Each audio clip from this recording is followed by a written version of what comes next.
आजादी का अमृत महोत्सव।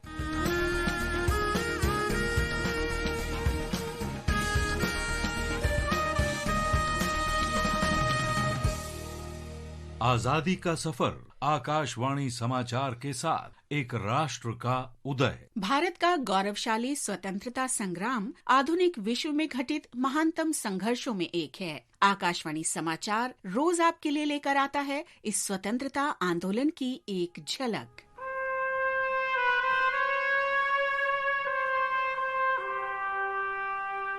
आजादी का सफर की आज की कड़ी में हम याद कर रहे हैं महान स्वतंत्रता सेनानी बंधु सिंह श्रीनेत को, जो 12 अगस्त 1857 को शहीद हुए थे। उन्होंने अंग्रेजों के खिलाफ आजादी की पहली लड़ाई में उत्तर प्रदेश के गोरखपुर क्षेत्र से भाग लिया। बंधु सिंह का जन्म 1 मई 1833 को पूर्व डुमरी रियासत में हुआ था, जो अब उत्तर प्रदेश में है। उन्होंने गुरिल्ला युद्ध तकनीक से अंग्रेजों के खिलाफ संघर्ष किया। कहा जाता है कि वे शत्रुओं का सिर काटकर तारकुला देवी मंदिर में चढ़ाया करते थे। ब्रिटिश सरकार ने उन्हें गिरफ्तार कर 12 अगस्त 1857 को गोरखपुर के अलीनगर चौराहे पर सार्वजनिक रूप से फांसी दी थी।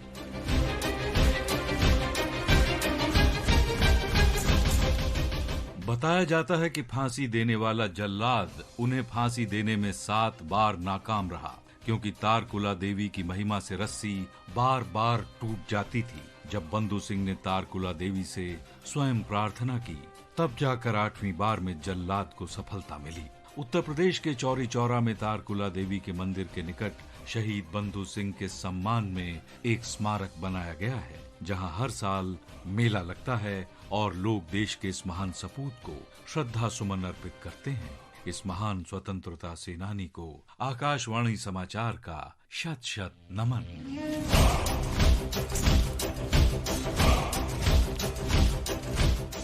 आज हम स्वतंत्रता सेनानी अजमीर को भी याद कर रहे हैं, जिन्होंने 1857 में आजादी की पहली लड़ाई में भाग लिया था। अजमीर ने आंदोलनकारियों का एक समूह बनाया और बॉम्बे प्रेसिडेंसी के विभिन्न स्थानों में ब्रिटिश सेना से मोर्चा लिया। एक हमले के दौरान उन्हें गिरफ्तार कर लिया गया और ब्रिटिश शासन के खिलाफ विद्रोह भड़काने के आरोप में उन पर मुकदमा चलाया गया। उन्हें 10 साल के सश्रम कारावास की सजा देकर अंडमान द्वीप भेज दिया गया। वहां कारागार में ही 12 अगस्त 1859 को उनकी मृत्यु हो गई। इस महान देशभक्त को हमारी भावभीनी श्रद्धांजलि।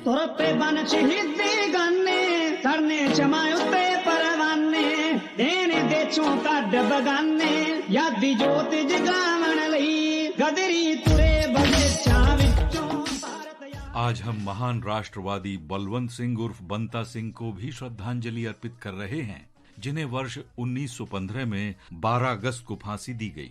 पंजाब में सांगवाल जालंधर के बलवंत सिंह ने ब्रिटिश शासन के खिलाफ गदर पार्टी की गतिविधियों में भाग लिया था।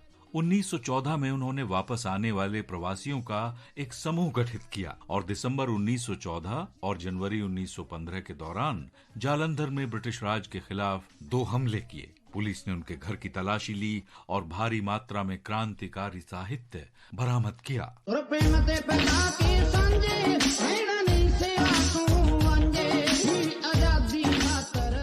बलवंत सिंह ने पंजाब के अमृतसर और नंगल कला में ब्रिटिश सेना के खिलाफ हमले का नेतृत्व किया।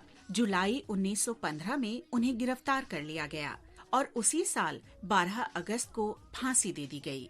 इस महान शहीद को आकाशवाणी समाचार की भावभीनी श्रद्धांजलि। या साथी बना अनसाथ करारे, मातृभूमि ही आज पुकारे, जागृत हो न कंकण बांधू दिवस रात्र झटन्या। आज हम आंदोलनकारी बल भीम खटावकर का भी स्मरण कर रहे हैं, जिनका जन्म हुआ था वर्ष 1900 में 12 अगस्त को महाराष्ट्र के सतारा जिले के पुसेसा वाली गांव में। भारत छोड़ो आंदोलन के दौरान महात्मा गांधी के करो या मरो के नारे ने बल भीम खटावकर को प्रेरित किया और वो सतारा के खाटव तालुके में स्वतंत्रता संग्राम में शामिल हो गए। 9 सितंबर 1942 को उन्होंने परशुराम घारगे के नेतृत्व में 2000 लोगों के विरोध प्रदर्शन में भाग लिया। देशभक्ति गीत गाते और राष्ट्रभक्ति के नारे लगाते लोग वदुज कचहरी भवन पर कांग्रेस का तिरंगा ध्वज फहराने के लिए बढ़े। पुलिस ने इस रैली को रोक दिया। वहां से हटने से इनकार करने पर उन पर गोलियां चलाई गईं और उस गोलीबारी में 9 लोगों की मौत हो गई।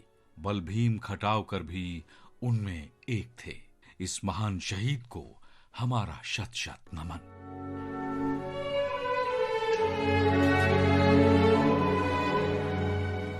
आज हम भारत छोड़ो आंदोलन में शामिल मध्य प्रदेश के रीवा जिले के विद्यार्थी आंदोलनकारी लाल पद्मधर सिंह को भी याद कर रहे हैं। इलाहाबाद विश्वविद्यालय के एक विद्यार्थी नेता के रूप में लाल पद्मधर ने 12 अगस्त 1942 को भारत छोड़ो आंदोलन के दौरान एक विरोध प्रदर्शन का नेतृत्व किया। ब्रिटिश पुलिस ने प्रदर्शनकारी विद्यार्थियों पर गोलियां चलाई। अंधाधुंध गोलीबारी में लाल पद्मधर सिंह रैली स्थल पर ही मारे गए। उस समय उनकी उम्र मात्र 21 वर्ष थी। देश के इस महान सपूत को आकाशवाणी समाचार का कोटि कोटि नमन।